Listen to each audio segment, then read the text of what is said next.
तो team India एक बार फिर बन चुकी है T20 की विश्व चैंपियन और आज हम इसी ऐतिहासिक जीत की पूरी कहानी को परत दर परत समझने वाले हैं। चलिए इस शानदार सफर में और गहराई से उतरते हैं। जी हाँ, ये एक लाइन, बस यही एक लाइन इस जीत की पूरी कहानी बयां कर देती है। 2007 वाली हिस्ट्री रिपीट हुई और हाँ, 2023 वर्ल्ड कप फाइनल की जो कड़वी यादें थी ना, उस हिस्ट्री को इसी मैदान पे डिफीट भी कर दिया गया। तो चलिए सबसे पहले बात करते हैं कि ये जीत इतनी बड़ी, इतनी खास क्यों थी। देखिए, फाइनल में उतरने से पहले टीम इंडिया पर जबरदस्त ऐतिहासिक दबाव था। मतलब ये जीत बिल्कुल भी आसान नहीं होने वाली थी। और ये कोई छोटी मोटी बातें नहीं थी। सोचिए, इतिहास ये कहता था कि कोई भी टीम आज तक back to back T20 world cup जीत ही नहीं पाई, किसी ने अपने घर पे ट्रॉफी नहीं उठाई, और तो और इसी नरेंद्र मोदी स्टेडियम में बड़े मैचों में हमारा रिकॉर्ड कुछ खास नहीं था। और हाँ, न्यूजीलैंड T20 वर्ल्ड कप में हम इनसे कभी जीते ही नहीं थे। मतलब चारों तरफ से बस मुश्किलें ही मुश्किलें थीं। चलिए अब सीधा चलते हैं मैच पर। टॉस का समय आया और जैसा कि अक्सर बड़े मैचों में होता है, सिक्का हमारे पक्ष में नहीं गिरा।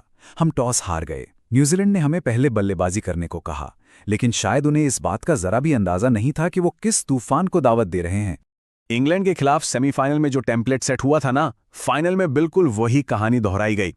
पहले 7 ओवर में ही स्कोरबोर्ड पर 98 रन टंग चुके थे।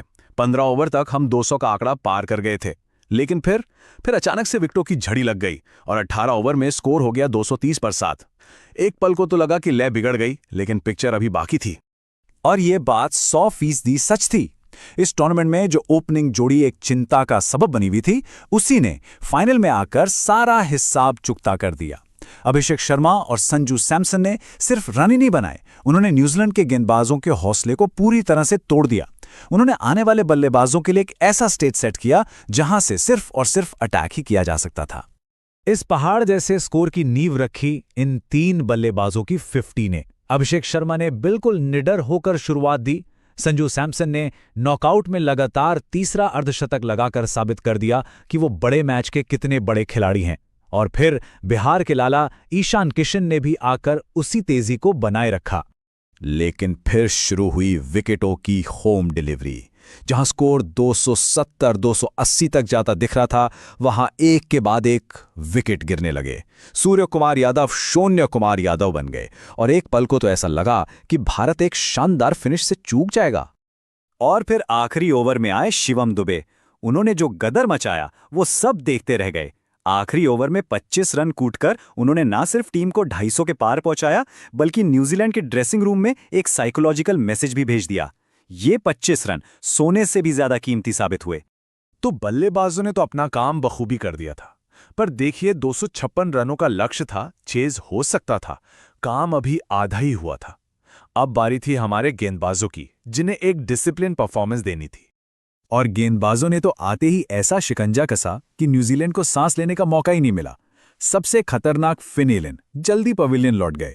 जसप्रीत बुमराह ने अपनी पहली ही गेंद पर विकेट चटकाया। और भला अहमदाबाद में बापू यानी अक्षर पटेल का जादू कैसे न चलता।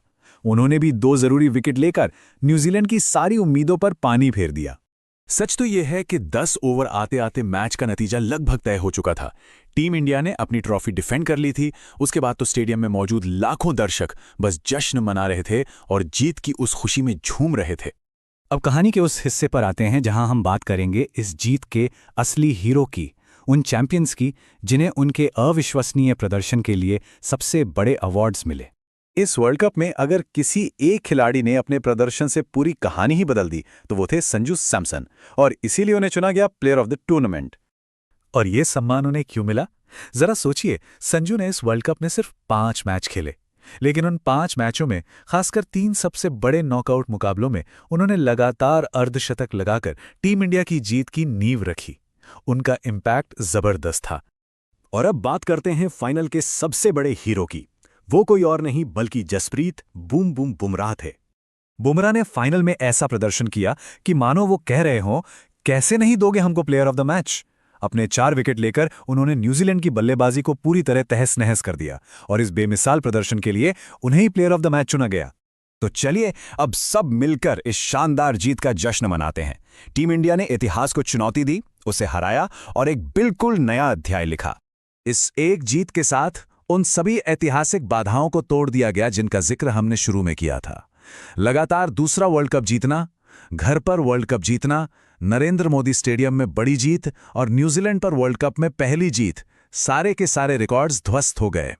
तो आखिर में बस एक ही सवाल है, इस वर्ल्ड कप जीत से खुशी हुई या बहुत ज्यादा खुशी हुई? आज के लिए बस इतना ही। जय